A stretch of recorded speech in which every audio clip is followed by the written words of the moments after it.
All right, so I had an interesting question on one of the Gridiron videos, and I thought I would address it by looking at the book. It asked, it assumed, or the question was a concern about teams changing in the offseason, regression, progression. And no, it has a complete standard and advanced dynasty mode. So, part 4, Standard Dynasty, Chapter 13 are the franchise systems. These are, again, completely optional advanced modules that you can do to continue your career. Dell sets the game up to teach you how to play with all the basic modules, and then he slowly, through the book, shows you how to add different features in different modules. And obviously, for me, the key to any great fictional football game is a team creation, franchise creation, and off-season dynasty mode. And so we have it. So let's take a look. I won't give a lot away here, but so you have your core. So this is, again, the stages of the game. If you're just playing the base game, it'll teach you the core, how to just play the game. Then there's a full season mode where you just play out the whole season. Everything's built in, so you play the teams that are. So I've had a private question: why am I not playing the league that's in the book? Well, I don't want to spoil it for anybody. I want people who buy the game, if they're not certain they're gonna, I don't want to play out the fictional league that's in the book when there'll be other people who that's they don't want to make teams. That's what they want to do. They want to play out what's there. So I don't want to spoil it. So I made my own league that I'm doing. But the game is set where it already has a built-in schedule, and you just got to play the teams and get to the end of the season, right? By the way, the teams with the built-in teams have traits and things like that as well. So the franchise systems include all franchise cash, so you're going to have money based on whether you win or lose games, whether you're at home or away. Then there's local backing expenses, a cash crisis, a modernization fund, a staff review after one completed financial season. So you're going to be dealing with staff, being in cash crisis, how you will have, you can fund modernization, etc. And then he has the later Standard Dynasty, which is adding replacements, chronicles, and league memory. Living League, this is when you would use the schedule texture, which is what I'm doing. So for those who are following along, I'm using the schedule rate to schedule teams. So I've jumped ahead and I'm using the Living League schedule rule. Eligibility first for early pro chaos, and then shift the full card when the league modernizes or expands. So eligibility has to do with being eligible for winning the title, right? And let's say you only have so many teams. You only amassed so many games on the year. You wouldn't be eligible to win the championship. If let's say you went 3-0, but another team went 8-4, you're not with 3 victories. You aren't going to be eligible to win the championship, right? Because we're talking about this was based on early American professional football before there was a standard league bylaws in which they agreed to set schedule. They agreed to a championship game. So that's kind of the conceits of this game. Right? Now you can have all those things, and it assumes in the first full season there is a complete schedule that anyone and everyone would qualify for, but I'm doing the advanced standard stuff. And then Heavy Dynasty, that is club health, that is literal whether your club is healthy, recovering from injury. So again, I'm using injuries. I'm using what's called the hard and winter finances, meaning all my teams are broke. All of the teams in my first year are assumed to have invested all their money and they have no cash. So who wins in my first season and who doesn't is probably going to dictate whether teams are in cash crisis and may fold, which might affect my little 6-team league. I could have so many teams fold up that I'm going to be looking at either creating more teams or just disbanding this league. The goal was to create teams, share Gridiron and some of its amazing things, but not spoil the teams that are in the game. I did not want to play the league that comes in the game because there'll be plenty of people who want to just play the league that's in the book. So I didn't want to kind of wreck the joy of that, right, for other people. Because there are people who don't have time to make teams, or they won't want to jump into that. Dale actually suggests you don't go to the advanced things until you're you've played until you're really comfortable with the rules, and you'll understand what everything really means to the core long-term play, right? Anyway, and then we have kick return, which I'm doing. So the Heavy Dynasty is really adding kick returns, injuries, recovery, etc., right? So Heavy Dynasty is really dealing with just external features like weather. Actually, weather, I think, is involved even in the first full season. I think you can check weather. So anyway, yes, it does have creation, and it has a complete standard Dynasty mode, again, with staff review, expenses, and things like that. So that's Gridiron Dice and Drives. That's this version here, folks. I don't know if I have Dell's. Let's go to Dell's. Actually, I know I can do it this way. Newest. There it is. So Dell's, he's got two here. He's got the hardcover collector's edition. It has a wraparound cover that you can take off with no extraneous writing on it. All the writing that's on it is actually in the art itself. And this could then be framed or put somewhere, hung on a wall or whatever if you want it. It'll be a landscape full wraparound dust cover, hardcover. But this is really a collector's edition, the Goodlow edition. Goodlow is the name of the heroic old quarterback, number 21, that the little story's written about at the beginning. Anyway, he's got the paperback edition here for $29.85, and he's also got, I think he has, does he have just the two? I guess he does. And then, of course, we just released, so the Canadian game, to maybe answer this question, he might mean this, he might have heard me talking about this in the Canadian game. The Canadian module for Gridiron does not have off-season career mode. So you would need Gridiron Dice and Drives to use the off-season career mode for Canada, right? But this is a complete standalone game. It lets you play and enjoy this Canadian league and schedule. But if you want to then make your own teams or you want to advance to the next year and deal with money and all that, you need the full game. This is just the add-on Canadian structure, the Canadian league, the Canadian teams, the schedule. So it's an add-on. All right. Let's go back here real quick. I'll click on me. I've also got two versions of Gridiron right here. So I have a coil version. You see me playing this on the channel. It's a coil, but then I also have a paperback. So I have two, and that's a cheaper option for you. Obviously, our hardcover collectible, and then Dell's high-end top paper, top art. He has the full cover, beautiful art. That's $29. But you can get, you can get my cheaper coil paperback. It's the exact same game, just different covers. And I offer a coil, and I offer a straight old paperback wraparound. So this art that's on the cover here just wraps around the whole book. So this is a paperback. This is also a paperback, but it's coil bind like I'm using in the videos. So we have 4 options for people trying to keep it. And you'll notice because when you move the coil is the most expensive binding outside of hardback. And you'll notice my color book, and it is a color book. It's just a black and white wraparound cover. I can get this as low as $14.99 because it's paperback and not coil. So this allows, so basically for $30, I don't know shipping what it would cost folks, depends on where they live. You can get the Canadian paperback and the Dice and Drives paperback here for $30. That's not too bad. With shipping, it'd probably be about $38. So it's not horrible. Again, our goal is to try to keep these things affordable. But we have to account for the quality of paper, the binding, and of course Lulu gets their 50% or whatever.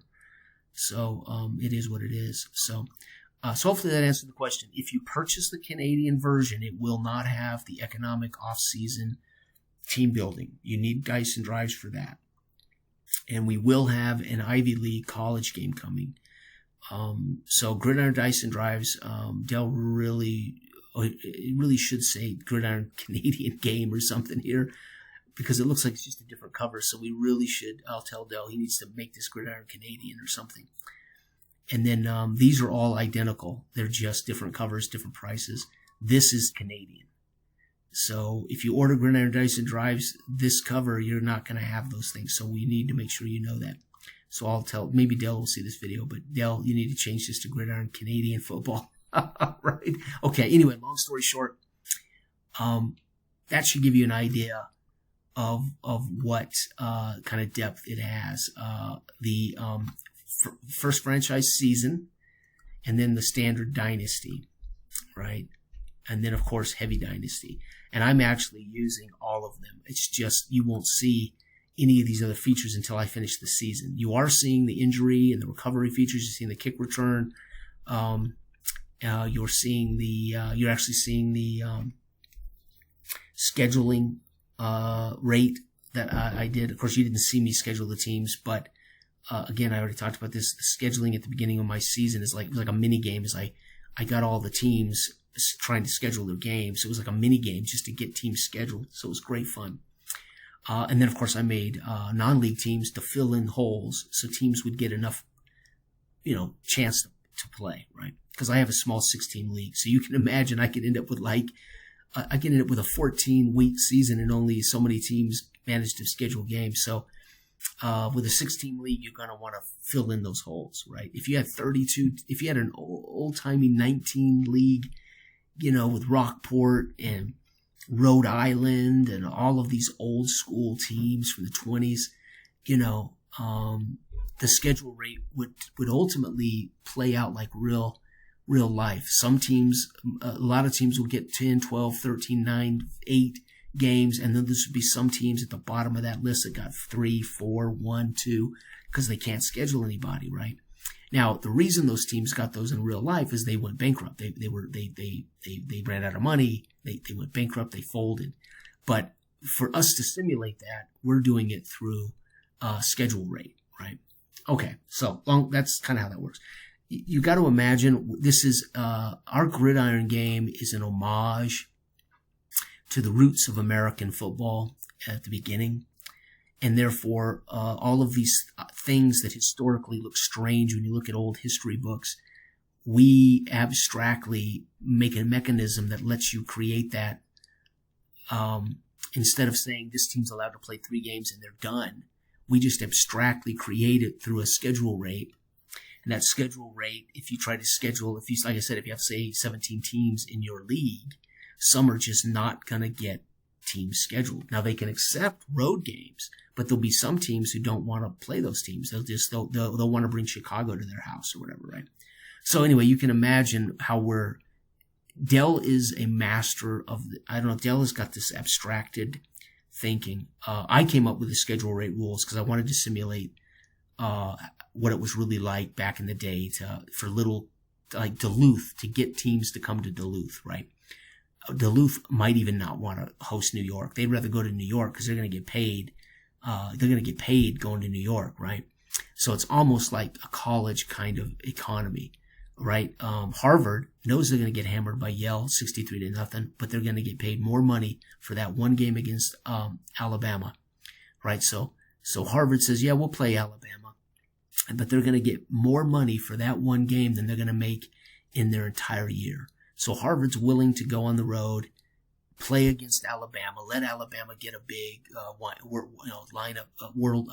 wind-up victory, beating the living hell out of a team that they really shouldn't be playing. But that when you ask why would a team put themselves through that, because they're going to make more money facing Alabama and getting their arse kicked than they would make for their entire season, right? So that's kind of how that's one reason why little schools would go to Alabama and be humiliated. Because Alabama could promise them, a few $1 million for a game and exposure. Those little teams get a chance to get exposure, right?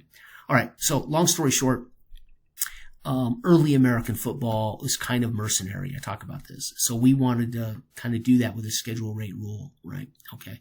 But his initial game tells you don't use any of that stuff. Play out the first season. Use the schedules. And there's a round robin schedule. Everybody's scheduled evenly. And you can get your first season under your belt. Teams will make money. There'll be changes in the teams, etc. So, all right. Hopefully this answers any questions about that. But remember, the base game, the 61-page main game has all of these features. The Canadian version has its own rules, like punt return and field goal return rules. It also has its own scoring charts for early and modern, or I should say early and classic Canadian football. And then it has, of course, its own league, its own schedule, its own art. And Dell, like I said, this book, man, just is, the minute I saw it, he sent me the proof.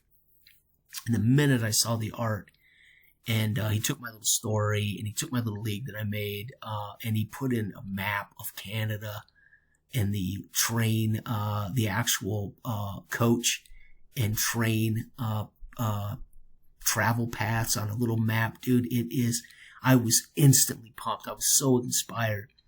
And now the sad thing is I gotta wait for it to get here. I'm not gonna print it locally. I want this book. And so I'll be ordering our own book. I gotta order our own book. And I gotta wait for it to get here. But dude, I was so inspired and I could not wait. And again, so what Dell has done brilliantly as book art, book layout, his main core game, I just helped him sculpt it to football, right? Because football is my how do I say this without sounding like a egomaniac? Football is my expertise, right? So I kind of helped him refine the charts and refine some things. And then again, the Canadian game came up with some rules that I think make the Canadian game exciting and special. I thought those should be standout devices. So there's some mechanical devices in the Canadian version that aren't in the main game. Are they compatible? 100%. You could use the punt return, field goal return options in the Canadian game for your league. If you were making your own American league, you could certainly use this punt return option and things like that. So, and again, we're doing Gridiron Ivy League, and we're basing it on the Ivy League for a reason, because there is a demarcation in the history of the Ivy League in which they consciously chose to no longer chase national championships, and the Ivy League came together and had their own, they organized their own conference in, I think it was 1956, 1954, and they became the Ivy League, playing their peers and focusing on a football being very insular, right? So we set it in the Ivy League. So there's going to be the people who would like a college game that has this idea of, but we had no intention of trying to simulate 300 schools. We had no intention of trying to simulate Alabama versus Northern Colorado. You know, we had no plans to try to create modern college ball and this epic amateur football. There's no reason, though, you could not use Gridiron Dice and Drives to create your own college teams and then use our college recruiting, off-season recruiting. So this has an off-season economy. Our college game will have an off-season recruiting, right? So you'll still be able to use the recruiting if you want to make your own Big 12 or your own SEC or your own SWAC, the old Southwestern Athletic Conference. So you can make all your own teams and you could use our recruiting and everything for the Ivy League game. That'll still be useful. And also for scheduling non-conference opponents. So despite the fact that our Ivy League is going to be insular and focused on the Ivy League playing itself, right? The Ivy League being this insular conference that just wants to play teams that have agreed to no scholarships. And it's their brand of football for good or ill. However, we also have non-conference schedule, simple.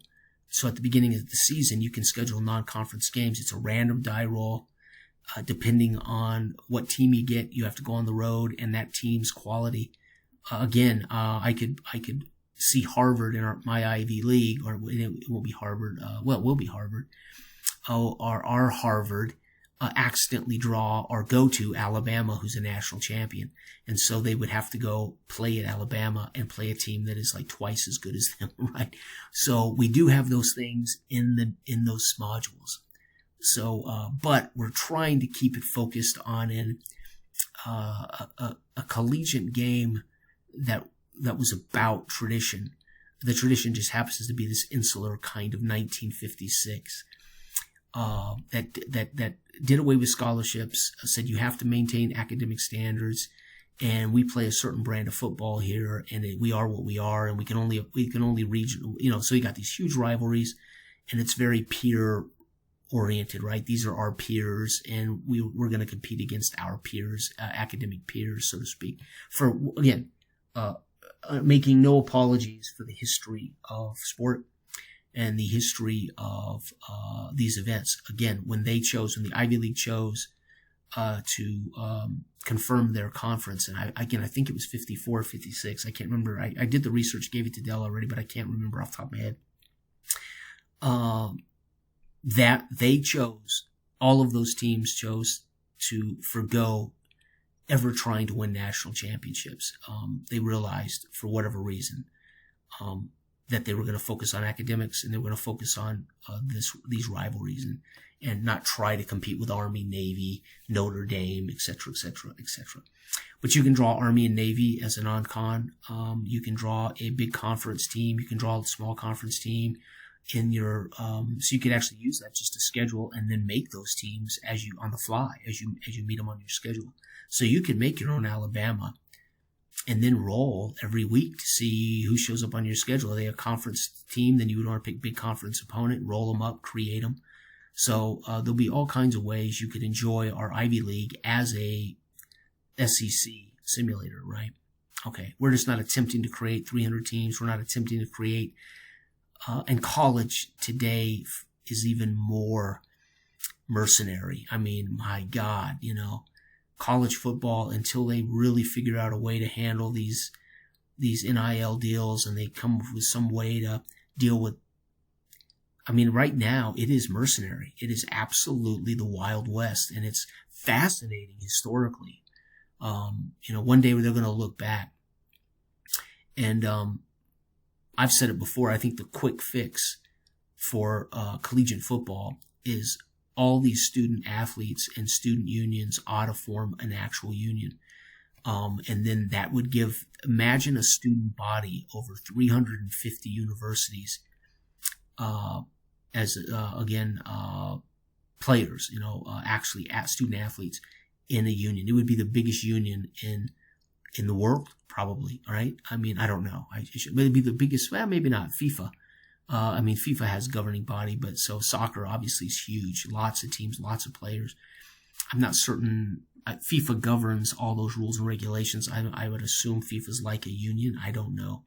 I don't know enough about international sport, but I can say this. It seems to me that would be the quickest way to legally rectify much of what's wrong. And with that, there would be guarantees that students stay and finish a minimum amount of games or something at a university. It just seems to me that that's about the only way they're going to be able to get something done, right? The NCAA has been completely castrated by civil suits, and rightly so. I think the NCAA was an abusive, controlling, suffocating, arbitrary entity. So I'm not a big fan of the NCAA. So they got their asses handed to them. They should have. So long story short, there is no one with a little authority, right, conducting business except for, I guess, ADs, right? Anyway, I lost my train of thought. My goal here was to explain, yes, Gridiron Dice and Drives base game has a career mode with off-season programs, staff, money, teams change. Yes. All right. Bye-bye.